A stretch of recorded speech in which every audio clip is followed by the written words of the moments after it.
Hello, I am Rifa and welcome to my YouTube channel. അപ്പോൾ ഞാൻ കുറച്ചായി യൂട്യൂബിൽ ലോങ് വീഡിയോസ് ഇട്ടിട്ട് ഷോർട്സ് ഇങ്ങനെ ഇടയ്ക്കിടയ്ക്ക് ഇടാറുണ്ട്. അതുമല്ല, കുറച്ചായിട്ട് വിചാരിക്കുന്നുണ്ട് ആർട്ട് റിലേറ്റഡ് അല്ലാത്ത കുറച്ച് വീഡിയോസും കൂടി ഇൻക്ലൂഡ് ചെയ്യണമെന്ന്. അപ്പോൾ ഏതായാലും നമ്മൾ മലേഷ്യക്ക് ട്രിപ്പ് പോവാണ്. അപ്പോൾ വിചാരിച്ച് അതിൻ്റെ ഒരു വ്ളോഗ് ഇടാൻ. അപ്പോൾ നമ്മൾ 10 ഡേയ്സിനാണ് ട്രിപ്പ് പ്ലാൻ ചെയ്യുന്നത്. അതിൽ ഫസ്റ്റ് 3 ഡേയ്സ് നമ്മൾ ലങ്കാവിക്കാണ് ടിക്കറ്റ് എടുത്തിട്ടുള്ളത്. അപ്പം ലങ്കാവിക്ക് പോകുമ്പം കണക്ഷൻ ഫ്ലൈറ്റേ ഉള്ളൂ. അപ്പം നമ്മൾ കോലാലംപൂർക്കുള്ളൊരു കണക്ഷൻ ഫ്ലൈറ്റ് ഉണ്ട്. കോലാലംപൂരിലൊരു 3 hours ഡിലേ വരും. ഡിലേ മീൻസ് നമ്മൾ 3 hours അവിടെ വെയിറ്റ് ചെയ്യേണ്ടി വരും. എന്നിട്ട് പിന്നെ ലങ്കാവിക്ക് വീണ്ടും ഫ്ലൈറ്റ് കയറുന്ന അങ്ങനെ ഒരു കണക്ഷൻ ഫ്ലൈറ്റാണ് ഉള്ളത്. അപ്പോൾ നമ്മൾ ഫസ്റ്റ് നാട്ടിൽ നിന്ന് കോലാലംപൂർക്ക് പോകും. എന്നിട്ട് അവിടുന്ന് എയർപോർട്ടിൽ നിന്ന് അവിടുത്തെ ഫോർമാലിറ്റീസൊക്കെ കഴിയുമ്പോഴേക്കും എന്തായാലും ആ ഒരു 3 hours കണക്കാവും. എന്നിട്ട് അവിടുന്ന് ലങ്കാവിക്ക്.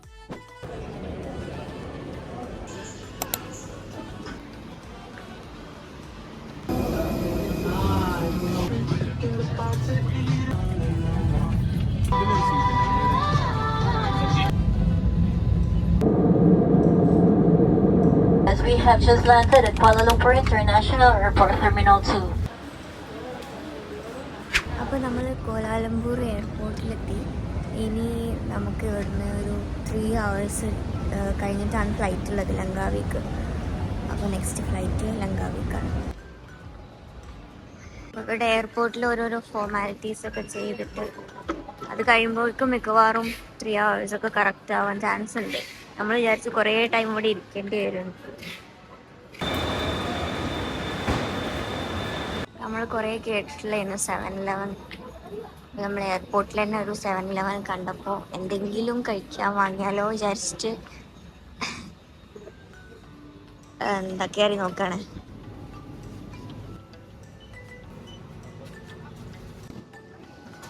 അപ്പോൾ നമ്മൾ ലങ്കാവിക്കുള്ള ഫ്ലൈറ്റ് കയറാൻ പോവാട്ടോ. ഇവിടുന്ന് ഒരു 1 hour-ഓളം എടുക്കും ലങ്കാവിക്ക്.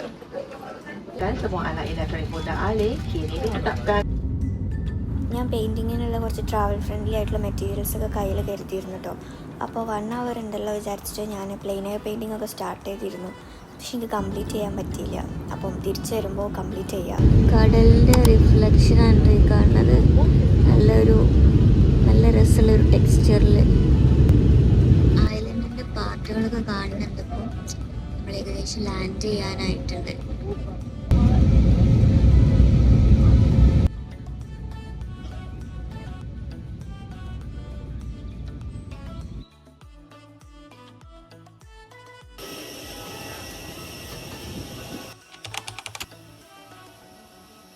നമ്മൾ ലങ്കാവി എത്തിയിട്ട് ഫസ്റ്റ് ചെയ്തത് എയർപോർട്ടിൽ നിന്ന് തന്നെ ഒരു ബൈക്ക് റെൻ്റ് എടുക്കാൻ കേട്ടോ. അങ്ങനെ ആ ഒരു ബൈക്കിൽ നമ്മൾ റൂമിലേക്ക് പോയേ.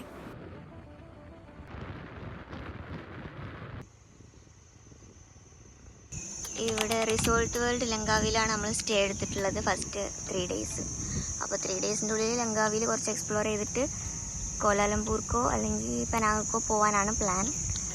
അത് തീരുമാനിച്ചില്ല.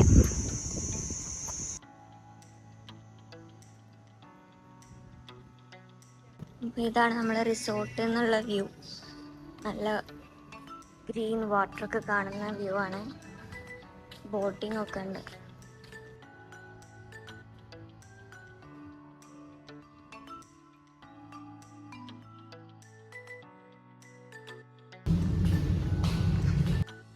നമ്മളെ റൂമിൻ്റെ ചെറിയൊരു റൂം ടൂർ കാണിച്ചു തരാമെന്ന് വിചാരിച്ചു. ഇവിടെ നല്ല അയണൊക്കെ ചെയ്യാൻ പറ്റിയ ചെറിയ സ്പേസ് ഉണ്ട്. ടവൽസ്, കെറ്റിൽ, ലോക്കർ, ഇവിടെ ബാത്റൂം, പിന്നെ ഒരു ചെറിയ മിറർ. ഇവിടെയാണ് ബെഡ് വരുന്നത്. പിന്നെ ഇവിടെ ഒരു സിറ്റിംഗ് ഏരിയ ഉണ്ട്. ഒരു ടേബിള്, TV കാര്യമൊക്കെ ഉണ്ട്. പിന്നെ അവിടെ എനിക്ക് ഏറ്റവും ഇഷ്ടം ഇവിടെ ബാൽക്കണികളാണ്. നല്ല വ്യൂ ആണ് അവിടുത്തെ ബാൽക്കണിയിൽ നിന്ന്.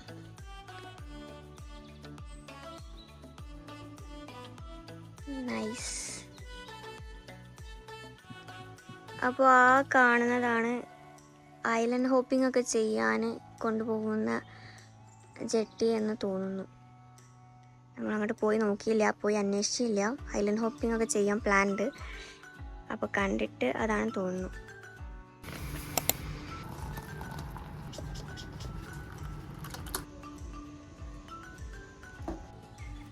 അപ്പോൾ നമ്മൾ ജസ്റ്റ് റൂമിൽ നിന്ന് ഒന്ന് റിഫ്രഷായി, ജസ്റ്റ് കുറച്ച് നേരം ഒന്ന് ഉറങ്ങി. ഫ്ലൈറ്റ് ഓവർനൈറ്റ് ആയതുകൊണ്ട് ഉറക്കമൊന്നും റെഡി അല്ലായിരുന്നു. അപ്പോൾ അതൊക്കെ ഒന്ന് സെറ്റാക്കി. ഇന്നെന്തായാലും നമ്മൾ പ്ലാനിൽ ഒരു റെസ്റ്റ് ഡേ ആണ്. നമ്മൾ ഏതായാലും ഉച്ചക്കാണ് ഇവിടെ എത്തുന്നത്. റൂം ചെക്കിന് 3 മണിക്കായിരുന്നു. അപ്പം എന്തായാലും വേറെ പ്ലാൻസ് ഒന്നും ഇല്ലായിരുന്നു. ജസ്റ്റ് വേണമെങ്കിൽ അടുത്തുള്ള ബീച്ചിൽ എവിടെയെങ്കിലും പോയിട്ട് ഇരിക്കുക, അല്ലെങ്കിൽ ഇവിടെ റിസോർട്ടിൽ ഇരുന്നിട്ട് നല്ല വ്യൂ ഒക്കെ എൻജോയ് ചെയ്യുക, പൂള് എൻജോയ് ചെയ്യുക, ഗെയിംസും കാര്യമൊക്കെ ഉണ്ട്, അതൊക്കെ എൻജോയ് ചെയ്യാനായിരുന്നു. അതുമല്ല നമ്മളിവിടെ എത്തിയപ്പം നല്ല ഉച്ചയായിരുന്നു, അപ്പോൾ നല്ല ചൂടായിരുന്നു. ഇപ്പോഴാണ് ജസ്റ്റ് ചൂടൊക്കെ ഒന്ന് പോയി ഒന്ന് ലെവലായത്. അപ്പോൾ നമ്മളിപ്പം ജസ്റ്റ് ഒന്ന് കാണാനൊക്കെ ഇറങ്ങിയതാണ്.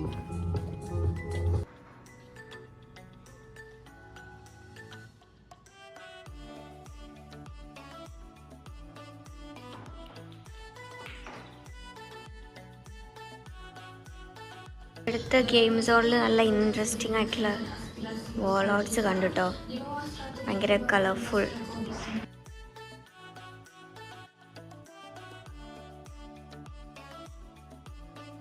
നമ്മൾ ഗെയിംസൊക്കെ കളിച്ചിട്ട് നേരെ പിന്നെ പോയത് പൂളിലേക്കാട്ടോ. അവിടുത്തെ ഇൻഫിനിറ്റി പൂളിൽ നല്ല വ്യൂ ഉണ്ടായിരുന്നു. അപ്പോൾ ഞാൻ ഏതായാലും next plain air painting start ചെയ്തു. ഇപ്രാവശ്യം എന്തായാലും കംപ്ലീറ്റ് ചെയ്യാൻ പറ്റിയിട്ടോ. ആ ഒരു വ്യൂ മെമ്മറി ആയിട്ട് കീപ്പ് ചെയ്യാനും കൂടി വേണ്ടിയിട്ടാട്ടോ ഞാൻ പ്ലെയിൻ എയർ ചെയ്യാൻ തീരുമാനിച്ചത്. വയതാക്ക പുള്ളിറങ്ങി സ്വിമ്മൊക്കെ ചെയ്തു. പക്ഷേ എനിക്കപ്പോൾ ഒരു മൂഡില്ലാത്തതുകൊണ്ട് ഞാൻ അവിടെ ഇരുന്ന് പെയിൻറ്റ് ചെയ്യാമെന്ന് വിചാരിച്ചു.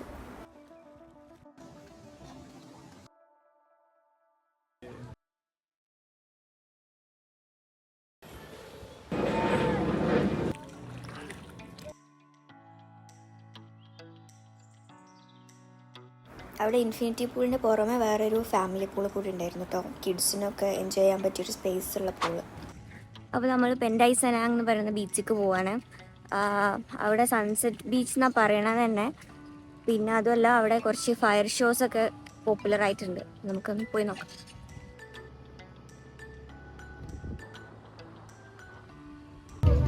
അപ്പോൾ സെനാങ് ബീച്ചിലെത്തി. പക്ഷെ നമ്മൾ എത്തിയപ്പോഴേക്കും സൺസെറ്റ് കഴിഞ്ഞ്. പക്ഷേ കറക്റ്റ് ടൈം ആയതുകൊണ്ട് ഫയർ ഷോ ഉണ്ടാവും എന്ന് വിചാരിക്കുന്നു. യെസ്, ഫയർ ഷോ ഉണ്ട്.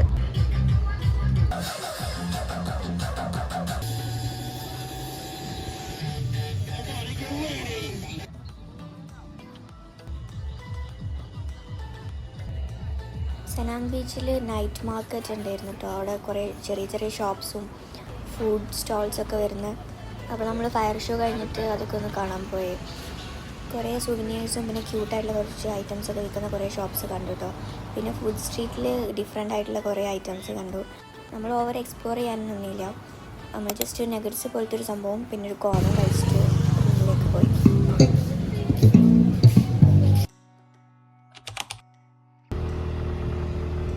അപ്പോൾ സെക്കൻഡ് ഡേ നമ്മൾ പ്ലാൻ ചെയ്തത് ഐലൻഡ് ഹോപ്പിങ്ങിനായിരുന്നു. ഐലൻഡ് ഹോപ്പിങ്ങിൻ്റെ ടിക്കറ്റ് എടുത്തിട്ട് നേരെ നമ്മൾ 7-Eleven പോയിട്ട് കഴിക്കാൻ എന്തെങ്കിലും വാങ്ങിയിട്ടോ. കുറച്ച് ബണ്ണും നൂഡിൽസൊക്കെ കയ്യിൽ കരുതി. നമ്മളെ റൂമിൻ്റെ അവിടെ നിന്ന് തന്നെ നമ്മൾ പിക്ക് ചെയ്തു. എന്നിട്ട് നേരെ തെലുഗ് ബാറു ജെട്ടി എന്ന് പറയുന്ന അവരുടെ മെയിൻ ജെട്ടി പോയിന്റിൽ പോയി. അവിടുന്ന് കുറച്ചും കൂടി ആൾക്കാരെ കയറ്റിയിട്ടാണ് നമ്മൾ ഐലൻഡ് ഹോപ്പിങ്ങിന് കൊണ്ടുപോയത്.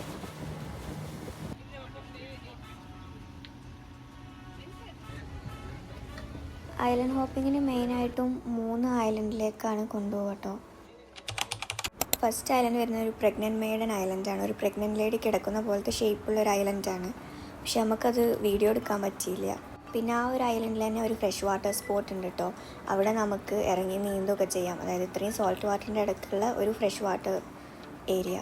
അപ്പോൾ നമ്മളെ ഇവിടെ ഇറക്കിയിട്ട് നമുക്ക് 1 hour തന്ന് ആ 1 hourൻ്റെ ഉള്ളിൽ നമുക്ക് അവിടെയൊക്കെ പോയി നീന്തി എക്സ്പ്ലോർ ചെയ്ത് തിരിച്ച് വരാം. അപ്പോൾ ഫ്രഷ് വാട്ടർ ലേക്കിലേക്കുള്ള ഒരു വാക്കാണ്, ഒരു 7 minutes വാക്ക് വരുന്നുണ്ട്. ആ വാക്ക് കഴിഞ്ഞിട്ടാണ് നമ്മൾ ഫ്രഷ് വാട്ടർ ലേക്ക് വരുന്നത്.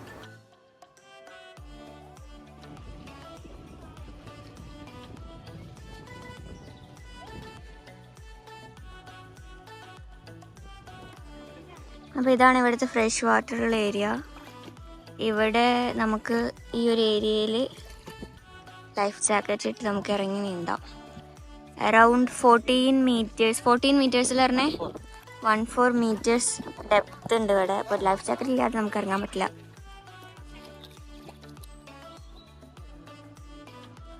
അവിടെ തന്നെ കുറച്ച് നടന്നു പോയാൽ ഒരു മിറാക്കിൾ ബോർഡർ ഉണ്ട് കേട്ടോ. അവിടെയാണ് ഈ സീ വാട്ടറും ഫ്രഷ് വാട്ടറും കൂടി ജോയിൻറ്റ് ചെയ്യുന്ന ഒരു ബോർഡർ. അതുകൊണ്ടാണ് മിറാക്കിൾ ബോർഡർ എന്ന് പറഞ്ഞത്. അത് നമുക്ക് ഷൂട്ട് ചെയ്യാൻ പറ്റിയില്ല കേട്ടോ.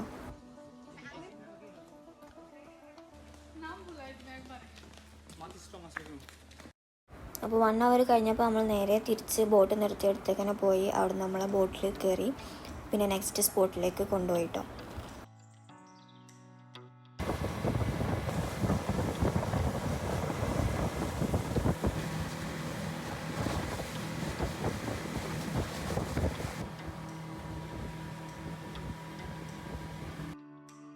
അപ്പോൾ നെക്സ്റ്റ് സ്പോട്ട് വരുന്നത് ബിഗ് ലയൺ ഐലൻഡ് എന്ന് പറഞ്ഞൊരു ഐലൻഡാണ്. അവിടെ നമ്മൾ ഐലൻഡിൽ ഇറങ്ങിയിട്ടൊന്നുമില്ല, പക്ഷേ അവിടെ ഒരു ഈഗിൾ ഫീഡിങ് സെഷൻ ഉണ്ടായിരുന്നു. നമ്മൾ ബോട്ടിൻ്റെ ഡ്രൈവേഴ്സ് ഈഗിൾസിനെ ഫീഡ് ചെയ്യാൻ വേണ്ടിയിട്ട് ഇറച്ചി കഷ്ണം ഇട്ട് കൊടുത്തിരുന്നു. അപ്പോൾ അത് കഴിക്കാൻ വേണ്ടി കുറേ ഈഗിൾസ് താഴെ വന്ന് കൊത്തിക്കൊണ്ട് പോകും. അതാണ് ഈഗിൾ ഫീഡിങ് പോയിൻറ്റ്. സംഭവം കാണാൻ നല്ല രസമായിരുന്നു കേട്ടോ. കാരണം കുറച്ച് ഡിഫറെൻറ്റ് ടൈപ്പ് ഓഫ് ഈഗിളാണ് അവിടെ കണ്ടത്, ഒരു വേറെ തന്നെ കളറൊക്കെ ആയിട്ട്.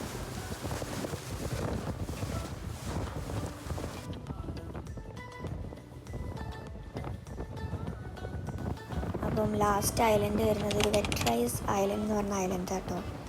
അവിടെ നമുക്ക് 1 hour ടൈം തന്നു. നമുക്ക് വേണമെങ്കിൽ ബീച്ചിൽ ഇറങ്ങി കുളിക്കാം. പിന്നെ ബോട്ടിംഗ് ഒക്കെ ഉണ്ടായിരുന്നു, ബനാന ബോട്ട്, അങ്ങനെ കുറച്ച് ഇൻട്രസ്റ്റിംഗ് ആയിട്ടുള്ള സംഭവങ്ങൾ ഉണ്ടായിരുന്നു. സ്നോർക്കിളിങ്ങിനുള്ള ഓപ്ഷൻ ഉണ്ടായിരുന്നു. അപ്പോൾ ഈ ഐലൻഡുകളുടെ പേരൊക്കെ എനിക്ക് കുറച്ച് ഇൻട്രസ്റ്റിംഗ് ആയി തോന്നിയപ്പോൾ ഞാൻ ജസ്റ്റ് വെറുതെ ഗൂഗിൾ ചെയ്ത് നോക്കിയിട്ടോ എന്തുകൊണ്ടാണ് ഈ ഒരു നെയിം എന്ന്. അപ്പോൾ അതിൽ പറയുന്നത് ഇത് ഒരു വെറ്റ് റൈസ് പോലെ സോഫ്റ്റ് ആൻഡ് വൈറ്റ് ആയിട്ടുള്ള സാൻഡ് ആയതുകൊണ്ടാണ് ഈ ഒരു ഐലൻഡിന് ഈ നെയിം എന്നാണ് സജസ്റ്റ് ചെയ്തത്.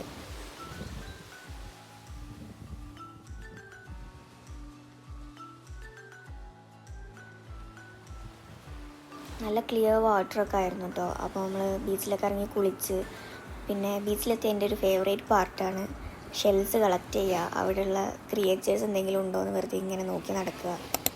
അങ്ങനെ കളക്ട് ചെയ്താൽ കേട്ടോ ഈ ഷെൽസ്. അതുമല്ല എനിക്കൊരു ജങ്ക് ജേർണൽ ചെയ്യാൻ താല്പര്യമുണ്ട് ഈ ഒരു ട്രിപ്പിൻ്റെ മെമ്മറി വെച്ചിട്ട്. അപ്പോൾ അതിനും ഹെൽപ്ഫുൾ ആവുമെന്ന് വിചാരിച്ച് കളക്ട് ചെയ്തതാണ്. അങ്ങനെ 1 hour കഴിഞ്ഞപ്പം നമ്മൾ തിരിച്ച് ബോട്ടിലേക്ക് തന്നെ പോയി. നല്ല രസമുള്ളൊരു എക്സ്പീരിയൻസ് ആയിരുന്നു കേട്ടോ ഐലൻഡ് ഹോപ്പിംഗ്. ഏകദേശം 3 hours ആണ് ഐലൻഡ് ഹോപ്പിങ്ങിന് എടുത്ത ടൈം കേട്ടോ. 3 hours കഴിഞ്ഞപ്പോഴേക്കും നമ്മൾ തിരിച്ച് റൂമിലെത്തി.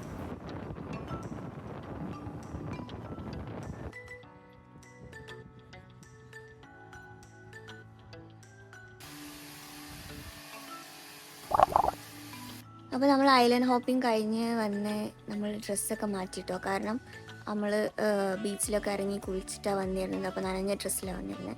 പിന്നെ അതിൻ്റെ ക്ഷീണമൊക്കെ ഒന്ന് മാറ്റാൻ കുറച്ച് റെസ്റ്റൊക്കെ ചെയ്ത് ഒരു 1-2 മണിക്കൂർ എടുത്ത് ഇനി നമ്മൾ ഫ്രഷൊക്കെ ആയി ഡ്രസ്സൊക്കെ മാറ്റി ഇനി നമ്മൾ സ്കൈ ബ്രിഡ്ജ് കാണാൻ പോവാണ്.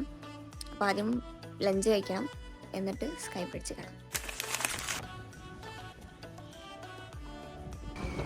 നമ്മൾ പ്ലാൻ ചെയ്തപ്പം 3rd ഡേക്കായിരുന്നു സ്കൈ ബ്രിഡ്ജ് വെച്ചിരുന്നത്. കാരണം ഐലൻഡ് ഹോപ്പിംഗ് എപ്പോഴാണ് തീരുക എന്നൊന്നും ഒരു ഐഡിയ ഇല്ലായിരുന്നു. പക്ഷേ ഐലൻഡ് ഹോപ്പിംഗ് കഴിഞ്ഞിട്ടും നമുക്കൊരു ഹാഫ് ഡേ കിട്ടിയപ്പം സ്കൈ ബ്രിഡ്ജ് കാണാമെന്ന് വിചാരിച്ചു. അപ്പോൾ നമ്മൾ സ്കൈ ക്യാബ് കയറാനുള്ള ടിക്കറ്റ് എടുക്കാൻ പോവാണ്. ഇവിടെയുള്ള ഈ ഒരു ഓറിയൻ്റൽ വില്ലേജ് എന്ന് പറഞ്ഞാൽ അതിൻ്റെ അകത്ത് കൂടെയാണ് നമ്മൾ പോകേണ്ടത്.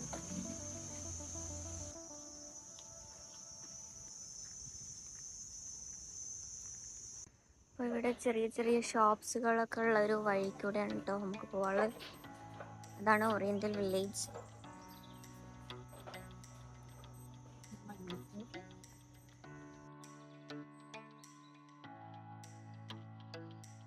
നമ്മൾ ഫുഡൊക്കെ കഴിക്കണമെന്ന് പറഞ്ഞെങ്കിലും സ്കൈ ബ്രിഡ്ജ് കാണാനുള്ള ഒരു എക്സൈറ്റ്മെൻറ്റിൽ നമ്മൾ അതിനൊന്നും നിന്നില്ല, നേരെ പോയി ടിക്കറ്റ് എടുത്തു കേട്ടോ.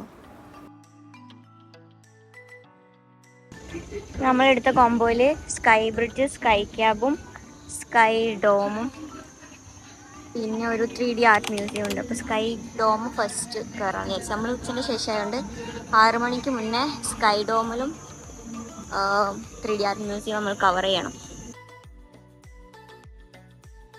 സ്കൈ ഡോം ശരിക്കും കുട്ടികൾക്കുള്ള ഒരു പ്രോഗ്രാമാണ് കേട്ടോ. നമുക്കറിയില്ലായിരുന്നു. നമ്മൾ സ്കൈ ബ്രിഡ്ജ് സിംഗിളായിട്ട് കിട്ടാത്തതുകൊണ്ട് അതിൽ ആപ്റ്റായി തോന്നിയൊരു കോംബോ എടുത്തതാണ്. പക്ഷേ ഉള്ളിൽ കയറിയപ്പോഴാണ് അറിഞ്ഞത് ഇത് ചെറിയ കുട്ടികളെന്തോ പരിപാടിയാണ്. ഒരു 5 to 7 മിനിറ്റ്സിൻ്റെ ഒരു 360 ഡിഗ്രിയിലുള്ള ഒരു ഷോ ആട്ടോ സ്കൈ ഡോം. പിന്നെ നമ്മുടെ കോംബോയിൽ സ്കൈറെക്സ് എന്ന് പറഞ്ഞൊരു സംഭവം കൂടി ഉണ്ടായിരുന്നു. പക്ഷേ അതെന്തോ ക്ലോസ്ഡ് ആയിരുന്നു ആ ടൈമിൽ. അപ്പോൾ നമ്മൾ പിന്നെ 3D ആർട്ട് മ്യൂസിയത്തിലാട്ടോ പോയെ. അപ്പം നല്ലൊരു എക്സ്പീരിയൻസ് ആയിരുന്നു. കാരണം ബീങ് ആൻ ആർട്ടിസ്റ്റ് എനിക്ക് എന്തായാലും ഇത് വിസിറ്റ് ചെയ്യണമെന്നുണ്ടായിരുന്നു. നല്ല ഇൻട്രസ്റ്റിംഗ് ആയിട്ടുള്ള കുറേ 3D ആർട്സ് ഉണ്ടായിരുന്നു. അതിലൊക്കെ ഓരോ സ്പോട്ടിൽ അവർ കൊടുത്തിട്ടുണ്ടായിരുന്നു ഈ പിക്ചറിൽ എങ്ങനെ നിന്നിട്ടാണ് നമ്മളൊരു ഫോട്ടോ ക്യാപ്ചർ ചെയ്യേണ്ടതെന്നൊക്കെ. അത് ഭയങ്കര ഒരു ഫൺ എക്സ്പീരിയൻസ് ആയിരുന്നു കേട്ടോ.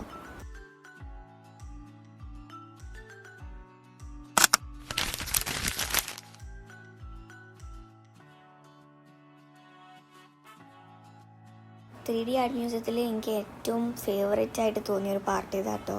ഒരു റൂം കംപ്ലീറ്റ്ലി ഫ്ലൂറസൻറ്റ് കളേഴ്സിൽ ചെയ്ത ആർട്ട് വർക്ക്. അത് ഡാർക്ക് തീമിൽ വന്നപ്പം നല്ല രസമുണ്ടായിരുന്നു.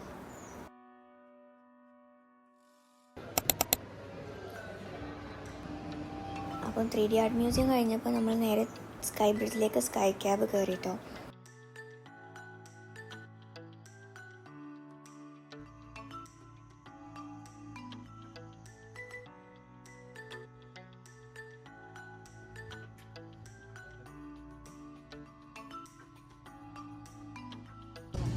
ആ കാണുന്നതാണ് ഈഗിൾ നെസ്റ്റ്. പക്ഷെ നമ്മൾ അവിടെ കയറുന്നില്ല. നമ്മളിപ്പോൾ സ്കൈ ബ്രിഡ്ജിൽ എത്തിയില്ല കേട്ടോ. അതിൻ്റെ മുന്നേ ഉള്ള വ്യൂവാ.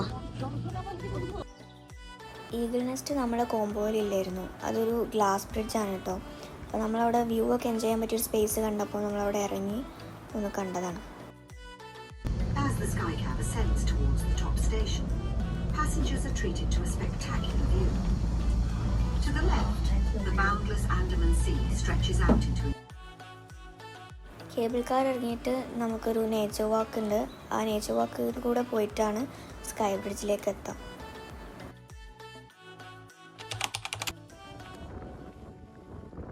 സ്കൈ ബ്രിഡ്ജിലത്തെ വ്യൂ നല്ല രസമുള്ള ഒരു സ്റ്റണ്ണിങ് വ്യൂ ആയിരുന്നു കേട്ടോ.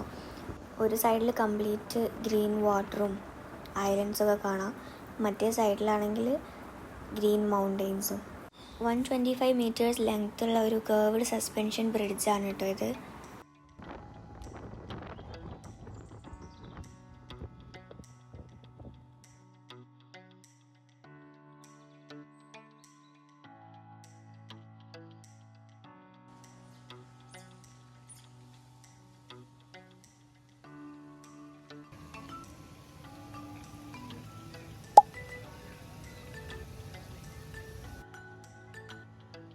ഓറിയൻ്റൽ വില്ലേജിലുള്ള കഫേകളൊക്കെ കാണാനൊരു ഇൻട്രസ്റ്റിംഗ് വൈബായിരുന്നു കേട്ടോ. ശരിക്കും സ്ട്രെയിറ്റ് ഔട്ട് ഓഫ് ഗിബ്ലി എന്നൊക്കെ പറയുന്ന പോലെ.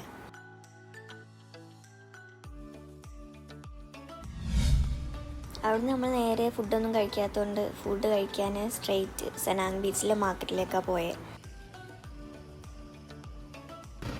This is nasi lemak. Nasi lemak ഒരു മലേഷ്യൻ നാഷണൽ ഡിഷാണ് കേട്ടോ. കോക്കനട്ട് മിൽക്കിൽ കുക്ക് ചെയ്ത റൈസ് ലീഫിൽ പൊതിഞ്ഞിട്ടാണ് വരിക, ഒരു ചെറിയ ഗ്രേവിയൊക്കെ കൊടുത്തിട്ട്. പിന്നെ നമ്മൾ 2 നാസി ഗോരങ് ഓർഡർ ചെയ്തു. അതിലൊന്ന് നാസി ഗോരങ് ബിയാസ എന്ന് പറഞ്ഞിട്ട് കുറച്ച് സ്പൈസി വേർഷനാണ് എനിക്ക് ഓർഡർ ചെയ്തത്. പിന്നെ ഒരു ചൈനീസ് വേർഷനും. നാസി മീൻസ് റൈസ് എന്നും ഗോരങ് മീൻസ് ഫ്രൈഡ് എന്നാണ്. അവരുടെ ഫ്രൈഡ് റൈസിനാണ് നാസി ഗോരങ് എന്ന് പറയുന്നത്.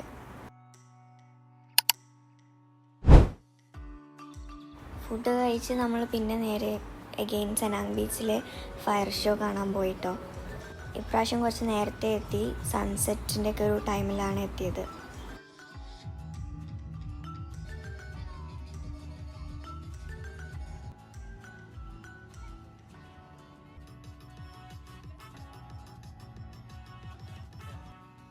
എൻ്റെ ഫുഡ് ലിസ്റ്റിലുണ്ടായിരുന്ന അടുത്ത സംഭവം മാംഗോ സ്റ്റിക്കി റൈസാണ് കേട്ടോ. അപ്പോൾ അതും രാത്രി കഴിക്കാൻ കുറച്ച് നൂഡിൽസും കോഫി സാഷയൊക്കെ വാങ്ങിയിട്ട് നമ്മൾ നേരെ റൂമിലേക്ക് പോയി.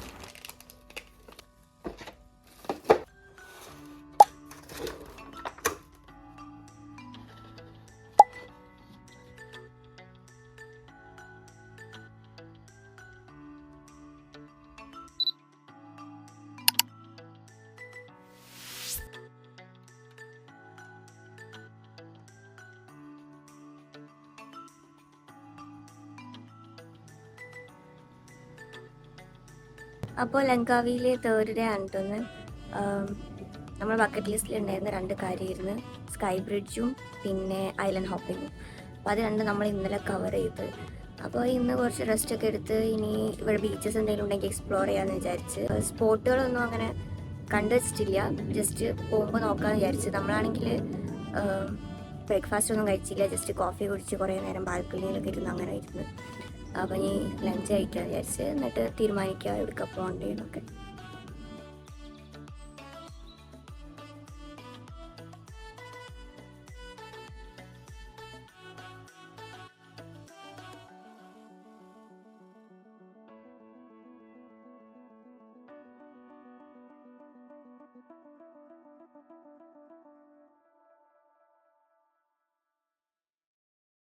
അപ്പോൾ നമ്മൾ നോക്കിയപ്പോൾ ഈഗിൾ സ്ക്വയർ നമ്മൾ മിസ് ചെയ്തിരുന്നു.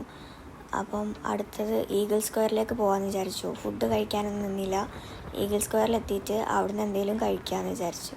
ഈഗിൾ സ്ക്വയറിലേക്ക് പോകുന്ന വഴി കുറച്ചൊരു ഡിഫറെൻറ്റ് ഏരിയ ആയിട്ട് ഫീൽ ചെയ്തിട്ടോ. കാരണം ഇത്രയും ടൈം നമ്മൾ ലങ്കാവിൽ നിന്നിട്ട് ഇപ്പോഴാണ് ഒരു ടൗൺ ഏരിയ കണ്ടത്. നമ്മൾ നിന്ന സ്പേസൊക്കെ പക്ക ബീച്ച് സൈഡ് ആയതുകൊണ്ടാവാം ഉച്ച വരെ അല്ലെങ്കിൽ ഒരു വൈകുന്നേരം വരെയൊക്കെ ഭയങ്കര കാമായിരുന്നു. ഒരു ഈവനിങ് കഴിഞ്ഞാലാണ് അവിടെ ഫുൾ ആക്റ്റീവ് ആകുന്നത്, സ്ട്രീറ്റ് ഫുഡും ഷോപ്സും കാര്യമൊക്കെ ആയിട്ട്.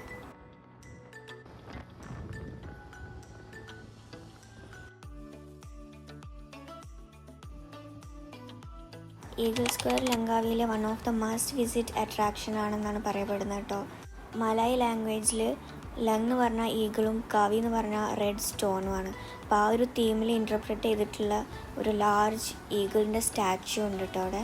ലങ്കാവിലെ ഷോപ്സിലൊക്കെ പോകുമ്പോഴൊക്കെ നമ്മൾക്ക് നോട്ട് ചെയ്യാൻ പറ്റും, എവിടെ നോക്കിയാലും ഒരു ഈഗിൾ റിലേറ്റഡ് ആയിട്ടുള്ള സംഭവങ്ങൾ ഉണ്ടാവും. സൊവിനിയേഴ്സിലാണെങ്കിലും അവിടുത്തെ ബാഗ് കാര്യം അങ്ങനത്തിലൊക്കെ. മാത്രമല്ല ഇതൊരു എൻഡിലേക്ക് ആയതുകൊണ്ട് ഇവിടെ ഒരു നല്ല രസമുള്ള സീ വ്യൂ ഉണ്ടായിരുന്നു കേട്ടോ. അപ്പോൾ ഈ ഈഗിൾ സ്ക്വയർ വരുന്നത് കുവ എന്ന് പറയുന്ന സ്ഥലത്താണ് കേട്ടോ. അത് ലങ്കാവിയുടെ ഒരു കൾച്ചറൽ ആൻഡ് കൊമേഴ്ഷ്യൽ സെൻറ്റർ ആയിട്ടാണ് പറയപ്പെടുന്നത്. ഇവിടെയാണ് ഫെറിയൊക്കെ വരുന്നത്.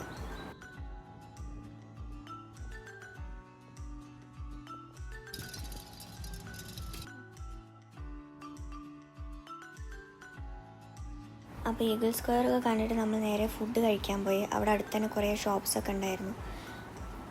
ഫുഡ് കഴിച്ച് നമുക്ക് എന്തെങ്കിലും കുടിക്കാൻ വാങ്ങിക്കാൻ വേണ്ടിയിട്ട് അഗെയിൻ 7-Eleven പോയി കോഫിയൊക്കെ ഉണ്ടാക്കിട്ടോ.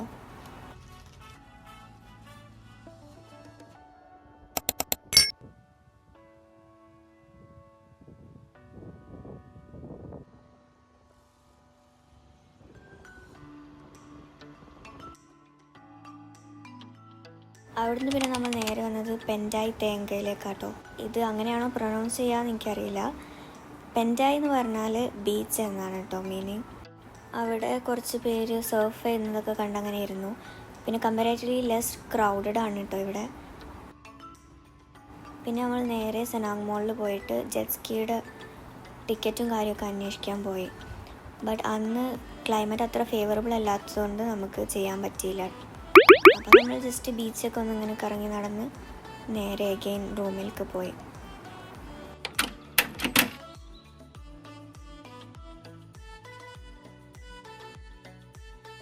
അപ്പം ലങ്കാവിലെ ലാസ്റ്റ് നൈറ്റ് ആയതുകൊണ്ട് നമ്മൾ സൺസെറ്റൊക്കെ കണ്ട് പൂളിലിരിക്കാമെന്ന് വിചാരിച്ചു. ഇത് അവിടെ പൂളിലിരുന്നപ്പോൾ കണ്ട ഒരു ഇൻട്രസ്റ്റിംഗ് സംഭവം കേട്ടോ. ഒരു കാറിൻ്റെ ഷേപ്പുള്ള ബോട്ട്. ഞാനിതുവരെ കണ്ടിട്ടില്ല, അപ്പോൾ എനിക്കതൊരു ഇൻട്രസ്റ്റിംഗ് ആയിട്ട് തോന്നി.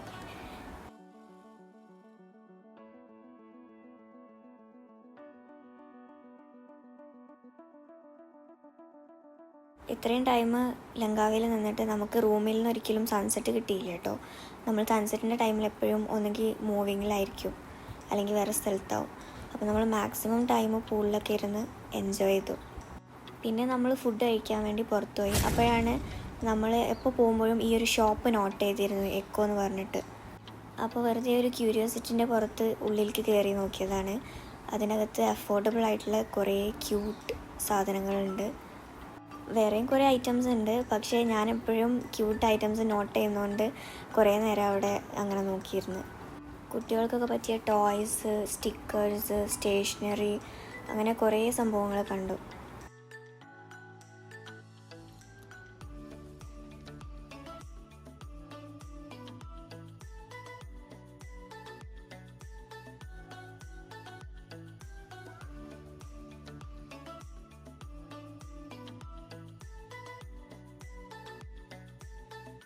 സെനാങ് ബീച്ച് അടുത്തായതുകൊണ്ട് നമ്മൾ ഫുഡ് കഴിക്കാനൊന്നെങ്കിൽ സെനാങ് മോൾ അല്ലെങ്കിൽ ഇവിടുത്തെ ഫുഡ് സ്ട്രീറ്റ് കാട്ടോ വരാറ്. അപ്പോൾ എനിക്കെപ്പോഴും ഡിഫറെൻ്റ് ആയിട്ടുള്ള തന്നെ ട്രൈ ചെയ്യണമെന്നുള്ളതുകൊണ്ട് ഞാൻ മീ ഗോരങ് അയാം ആണ് വാങ്ങിയത്. ഒന്നുമില്ല, അവരുടെ തന്നെ സ്റ്റൈലിലുള്ള ഒരു ഫ്രൈഡ് ചിക്കൻ നൂഡിൽസ് ആണ് കേട്ടോ. പിന്നെ വായതാക്ക എഗെയിൻ ഫ്രൈഡ് റൈസ് ആണ് വാങ്ങിയത്.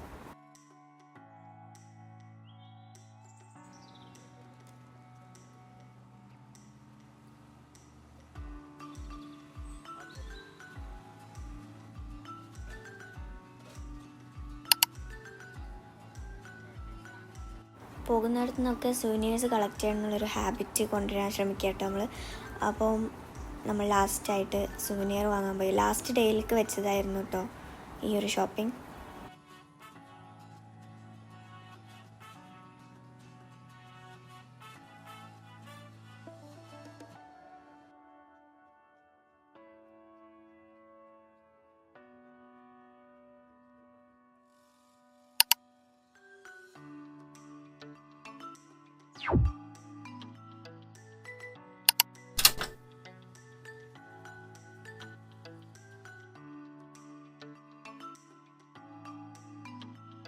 കഴിഞ്ഞു.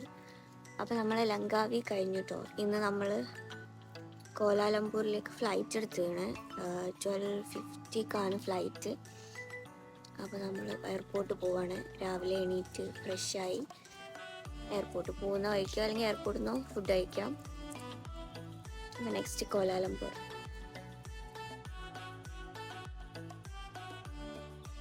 ഇവിടെ പമ്പിലൊക്കെ സെൽഫ് സർവീസാണ് കേട്ടോ.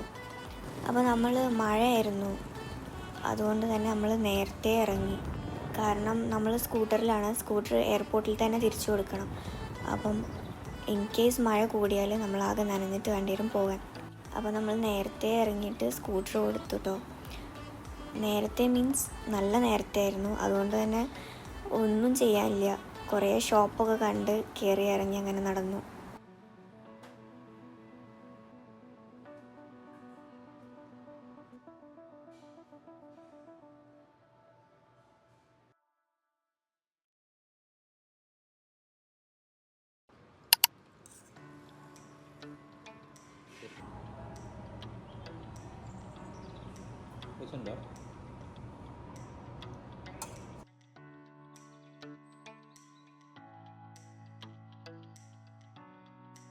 കുറേ ടൈം ബാക്കിയുള്ളതുകൊണ്ട് ഞാൻ കുറച്ച് പ്ലെയിൻ സ്കെച്ചസും പെയിൻറ്റിങ്ങും ഒക്കെ ചെയ്യാമെന്ന് വിചാരിച്ചു. അങ്ങനെ കിട്ടുന്ന സ്പോട്സിലൊക്കെ ഇരുന്ന് വരച്ചിരുന്നു കേട്ടോ. ഇത് നമ്മൾ ഫുഡ് കഴിക്കുന്ന അവിടെ ഉണ്ടായിരുന്ന ഒരു വ്യൂ ആണ് കേട്ടോ. എനിക്ക് അവിടുത്തെ ലൈറ്റ്സ് കുറച്ച് ഇൻട്രസ്റ്റിംഗ് ആയിട്ട് തോന്നിയപ്പം അത് വരക്കാമെന്ന് വിചാരിച്ചു.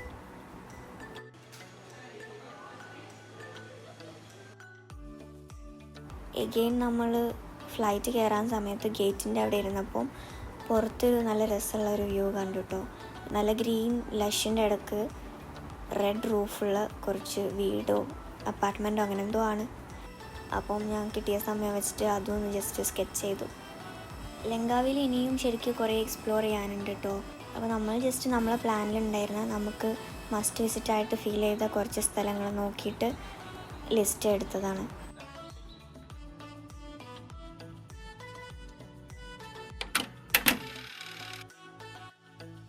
അപ്പോൾ ഞാൻ ലങ്കാവിലേക്ക് വരുമ്പോൾ തുടങ്ങി വെച്ചൊരു ഫ്ലൈറ്റിൻ്റെ പെയിൻറ്റിങ് ഉണ്ടായിരുന്നു, അത് ഞാൻ കംപ്ലീറ്റ് ചെയ്തു കേട്ടോ. പിന്നെ ഞാൻ ആ ഗേറ്റിൻ്റെ അവിടെ നിന്ന് വരച്ച അതിൽ കുറച്ച് ഡീറ്റെയിൽ കൂടി ആഡ് ചെയ്തു.